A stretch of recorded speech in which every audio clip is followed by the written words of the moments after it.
Good morning mga kaborik! Dito na tayo. Nagda-drive. Papunta tayo ng Home Depot ngayon. Meron tayong project sa tindahan. Kailangan nating ayusin eh. Kailangan natin pagandahin para pagdating ng mga customer natin, maayos. Maganda, di ba mga kaborik? Okay, update ko kayo mamaya kaborik pagdating ko ng tindahan. Kung ano yung mga ginagawa namin doon. See ya!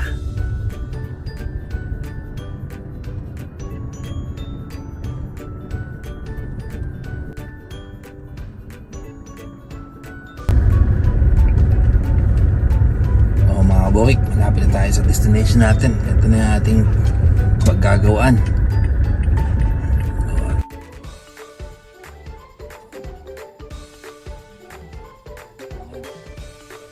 Mga kaborik, update ko lang kayo kung ano nabili ko sa Home Depot. Tayo ng medium duty canvas para hindi po kapatak kung saan yung pintura natin. Pipintura pala tayo ngayon ng loob ng grocery mga kaborik. So yung mga nabili natin, ito, mga dati ng stock namin yan. So, kailangan natin piturahan yung loob ng grocery para malinis-linis. Gumanda-ganda naman. Okay, mga kaborik. O guys, ito nga pala, update ko kayo. Ano yung mga gagawin namin ha. Pakita ko sa inyo kung ano mga pipinturahan namin kasi medyo madumi na talaga. Ito yung grocery natin. Yan. Ito guys, ito yung mga ano natin, yung iba nilagyan ko na ng pang ano sa paint para yung mga ano natin, minarkingan ko para hindi na malagyan ng pintura.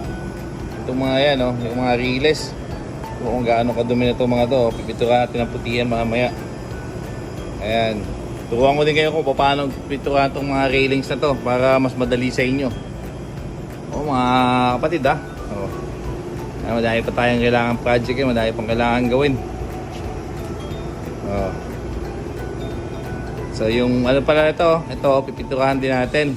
Kaya bumili ako ng matting para hindi tumulo yung pintura. Ayun yung pipinturahan pa namin ni Boss Philip.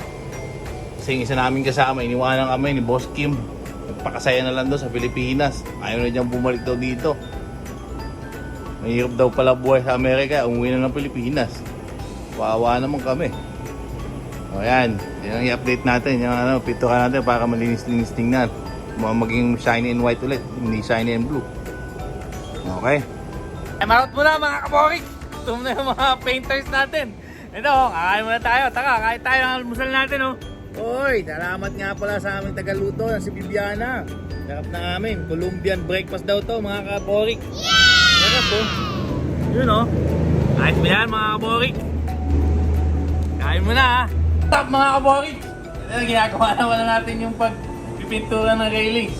Nakita nyo naman, ganito ang tamang pagpipintura dyan para hindi kayo mahirapan. Kuha kayo ng piece of cloth, tapos pintura.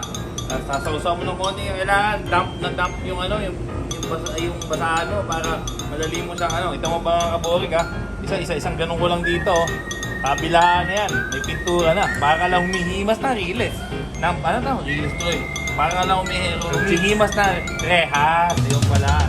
Diba? Swabing-swabe mga kaborik. Akala ko chicks. Pwede na yun mga kaborik. Pwede na yun mga ganun. Ayan. Ito may natutunan naman kayo mga kaborik Pagka mga railings na ganito, mahirap. Kasi pagka yung brush, mahirap ganun. Every time na gawa ka ng gawa, dito, ihimas ka lang na ganun. Kaya sumabayan mo ng konti yung himas. Ganun na.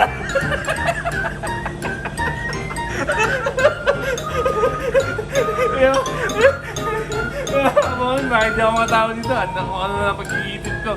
Mamaya papakita ko sa inyo ano ba yung ginagawa namin. Shoutout pala sa kapatid kong nasa Pilipinas. Iniwanan kami dito. Kaya ito, hirap na hirap kami magtrabaho dito ni Brother Philip. Saka shoutout daw yung mga taga-Sambuanga dyan na matatakutin. Lalo na kay Melvin Boy na nasa Bigan ngayon. Na nakatira doon sa may old house na 158 daw. Tanda-tanda mo na.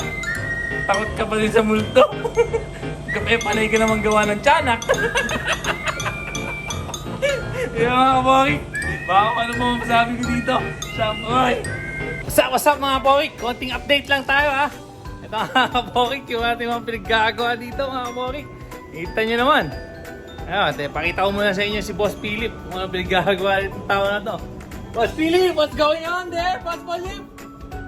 Wala na iba magpinturahan Ay, yung mga Hindi kailangan pinturan, pininturahan na namin para may pang-vlog lang kami. Ay, mga kaboy, kita nyo naman. Kita nyo yung kulay nito, boy, mga kaboy. Ang pangit, oh. Pero pagkatapos niya, mga boy, ang linis na. Oh, ganyan lang style para pagka luminis ulit yung ano mo, yung pader mo, pipinturahan mo lang ng puti. Ito naman, yung mga grills natin, mga borik. Tingnan mo kung gaano ganda na yan. Oh, shiny and white na, mga borik. Ang ina, pangit ng itsura yan eh. Hindi, ako ata yung napinturahan, mga borik. Ito yung itsura ng damit ko.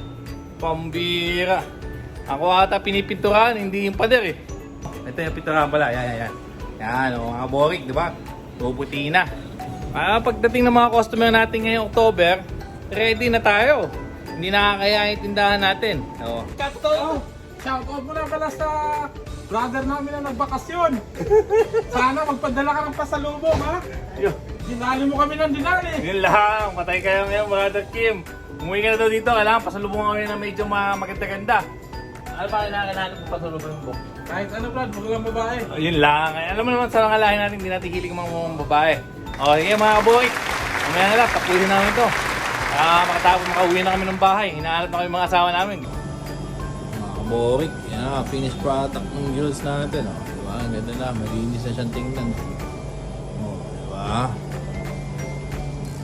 Kumpara sa kanina, pangit.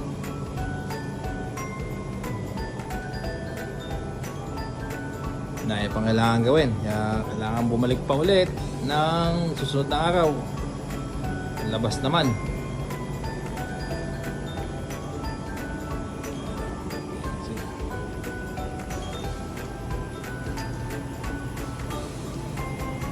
Borik. Linis na. Pati yung pader. Diba mga kaborik? Hindi na nakakahiyang ipakita sa mga customer natin.